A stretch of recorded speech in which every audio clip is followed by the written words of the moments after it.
Hello दोस्तों, नमस्कार। Welcome to my YouTube channel. आज हम डिस्कस कर रहे हैं कि बैंकों के बारे में थोड़ा डिस्कशन करते हैं। जब तक अगर आप चैनल को सब्सक्राइब नहीं किया तो प्लीज़ सब्सक्राइब कर लीजिए, और बाद में वीडियो देखने के बाद अगर आपको वीडियो अच्छा लगे तो प्लीज़ लाइक कर देना और वीडियो को शेयर कर देना। तो अभी हम डिस्कस करने वाले हैं पब्लिक सेक्टर्स बैंक के बारे में। इंडिया के अंदर लगभग जो है 12 पब्लिक सेक्टर्स बैंक हैं। उसमें स्टेट बैंक ऑफ इंडिया है, bank of Baroda, Punjab national bank, bank of India, union bank of India, Canara bank, bank of Maharashtra, central bank, etc. मतलब ये लगभग लगभग 12 हमारे पास जो है पब्लिक सेक्टर्स बैंक है। पब्लिक सेक्टर्स बैंक बोले तो मतलब सरकारी बैंक्स हैं। उसमें लगभग जो गवर्नमेंट की जो स्टेक्स है वो लगभग 51% से आसपास, 51 है या उससे ज़्यादा है इनका शेयर होल्डर।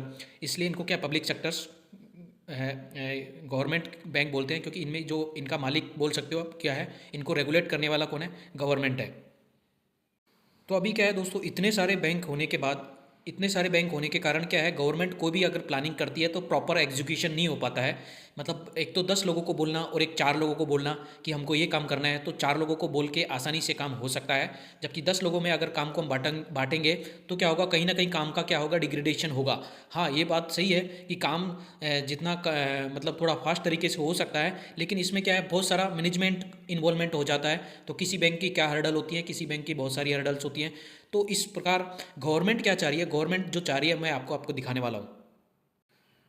अभी ये जो न्यूज़ निकल के आ रही है, मतलब ऐसा कोई अभी फिक्स नहीं है। गवर्नमेंट ऐसा विचार कर रही है, अभी विचार विमर्श कर रही है। ऐसा कोई फाइनल अभी डिसीजन आया नहीं है, ना कोई कैबिनेट के पास अभी कोई अप्रूवल आया है। ओनली सिर्फ, लेकिन किसी भी अप्रूवल या किसी भी रेजोल्यूशन या किसी भी लॉ बनने से पहले कहीं ना कहीं बैकग्राउंड में उसकी हिस्ट्री और वो उसके जो होने वाले इफ़ेक्ट्स और उससे आने वाले जो एडवांटेज और डिसएडवांटेज, इनके बारे में डिस्कशन किया जाता है। तो सबसे बड़ी अभी जो ये है न्यूज़, मतलब थोड़ा ये अभी थोड़ा इंटरनल सोर्सों से पता लग रहा है कि जो गवर्नमेंट है वो बहुत अभी 12 बैंक नहीं रखना चाहती है। वो मोस्टली 3 बैंक में ही सबको मर्ज करना चाहती है। तो आपको देख सकते हो उसमें क्या है, 3 बैंक के अंदर जो प्लानिंग जो कर रहे हैं वो है, government is planning to mega merger of public sectors bank. यानी कि जितने भी बैंक है, 12 आपको बैंक बताए, उसमें से 3 बैंक ही रखना चाहती है।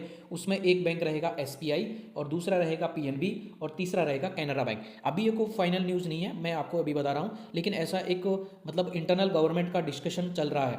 तो अभी इसमें क्या होगा, जो एसबीआई में जो मर्जर होंगे वो आपको यहाँ दिखने को मिल रहे होंगे। बैंक ऑफ महाराष्ट्र और UCO bank, Punjab and Sind bank, ये क्या होंगे, एसबीआई में मर्ज होंगे। तो फिर क्या होगा, ये सब बैंक मिल के एसबीआई को एक जनरेट करेंगे। सो अभी आपने थोड़े टाइम पहले देखा होगा, 3-4 साल पहले एसबीबी जो था, state bank Bikaner and Jaipur, उसको किस में मर्ज कर दिया, एसबीआई में मर्ज कर दिया। इसी प्रकार bank of Maharashtra, UCO bank, Punjab and Sind bank, वो भी एसबीआई में मर्ज करने का प्लानिंग चल रहा है। ऐसा कोई फिक्स नहीं है। यानी कि ये डिस्कशन से ये पता लग रहा है कि मतलब हमारे पास 3 बैंक रहेंगे, और वो 3 बैंक किस नाम से जाने जाएंगे। एक बैंक मतलब जाना जाएगा एसबीआई के नाम से, और जो दूसरा जाना जाएगा वो जाना जाएगा पीएनबी के नाम से, और तीसरा जो माना जाएगा वो माना जाएगा केनरा बैंक के नाम से। फर्स्ट में तो मैंने आपको बताया कि जो एसबीआई में कौन कौन से मर्जर होने वाला है। नेक्स्ट में अभी हम देखते हैं। नेक्स्ट जो बैंक है वो पीएनबी, जो उसमें कौन कौन से मर्ज होने वाले हैं, इसमें होंगे बैंक ऑफ बड़ौदा और सेंट्रल बैंक ऑफ इंडिया और IOB, Indian overseas bank, will be merge in PNB. तो इन तीनों को मिला के, मतलब चारों को मिला के पीएनबी नाम दिया जाएगा। और इसी प्रकार जो लास्ट है वो, उसमें जो कैनरा बैंक बनेगा वो यूनियन बैंक से बनेगा, इंडियन बैंक मिल के बनेगा, और बीओआई से मर्ज होके ये कैनरा बैंक बनेगा। तो ये जो है, मतलब ओवरऑल जो 12 पब्लिक सेक्टर्स बैंक है, उसको क्या अभी गवर्नमेंट का ऐसा सोचना है, ऐसा प्लानिंग है कि हो सकता है आने वाले टाइम में इनको एक 3 बैंक ही बना दिए जाए। और ये जब 3 बैंक हो जाएंगे तो क्या हो जाएगा, इनका जो मार्केट कैपिटलाइजेशन है वो बहुत ही ज़्यादा हो जाएगा। और मतलब वर्ल्ड में इनकी जो अभी भी एसबीआई वगैरह का काफ़ी एग्जिस्ट है, मार्केट कैपिटलाइजेशन काफ़ी है। इससे सिंपल सी बात है दोस्तों, क्या होगा कि गवर्नमेंट क्या चाहती है कि मतलब बहुत सारे बैंक हैं, तो इस वजह से किसी बैंक में क्या प्रॉब्लम होती है, किसी बैंक में क्या फ्रॉड हो जाते हैं, किसी में क्या, आरबीआई को भी प्रॉपर मॉनिटरिंग करने में थोड़ा इशू होता है। क्योंकि इसलिए गवर्नमेंट का एक प्लान है। गवर्नमेंट ने पिछले 10 ईयर से काफ़ी सारी पीएसयूज़ को मर्जर किया है। तो अभी सबसे बड़ा जो उनका मर्जर का मुद्दा है वो बैंक के ऊपर है। वो चाहते हैं कि जो 12 बैंक है उसमें से सिर्फ 3 बैंक रह जाए। इसमें एक बैंक रहेगा एसबीआई, दूसरा पीएनबी, तीसरा एक कैनरा बैंक।